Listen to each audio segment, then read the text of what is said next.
ห้องว่าการกระทรวงป้องกันความสงบได้จัดพิธีประกาศแต่งตั้งนายตำรวจขั้นแผนกในวันที่21สิงหาคม2026เป็นประธานโดยพลจตวาอนุเดชคูณคำหัวหน้าห้องว่าการกระทรวงป้องกันความสงบมีคณะภาคคณะกรมห้องแผนกและนายตำรวจเข้าร่วมในพิธีพันเอกสมานดวงปัญญาหัวหน้าห้องการเมืองได้ผ่านข้อตกลงว่าด้วยการแต่งตั้งนายตำรวจห้องว่าการกระทรวงป้องกันความสงบในนี้ตกลงแต่งตั้งนายตำรวจที่มีรายชื่อขึ้นเป็นหัวหน้าแผนกห้องหัวหน้าแผนกอยู่บดกรมห้องที่ขึ้นกับห้องว่าการคือกรมบริการแผนกอุปกรณ์ยุทโธแต่งตั้งพันโทนางสมภูพิมพ์วงศ์เป็นหัวหน้าห้อยเอกคำลาอานนท์ศักดิ์เป็นห้อง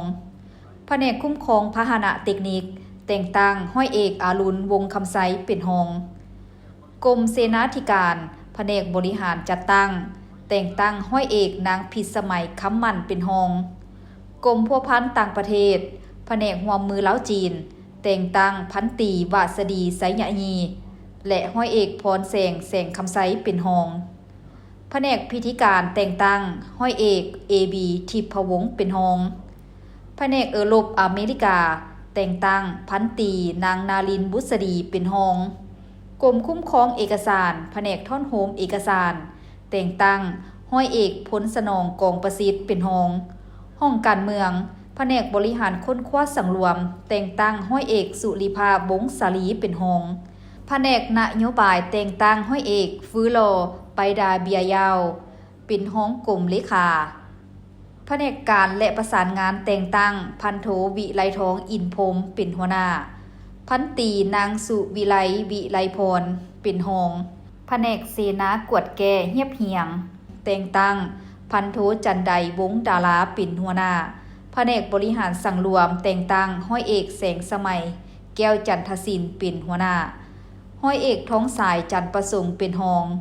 กรมนิติกรรมและกฎหมายแผนกนิติกรรมแต่งตั้งพันตีเวียงอินทาแสงเป็นห้อง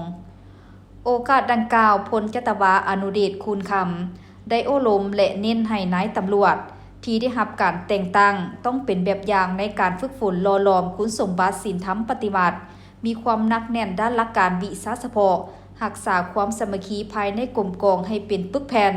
เพิ่มทวีความรับผิดชอบต่อหน้าที่การเมืองในการปฏิบัติหน้าที่เคียงคู่กับการนำพาซี่นำด้วยความเป็นเอกภาพร่วมกับหมู่คณะและเสริมขยายมูลเสื้ออดีงามของห้องว่าการกระทรวง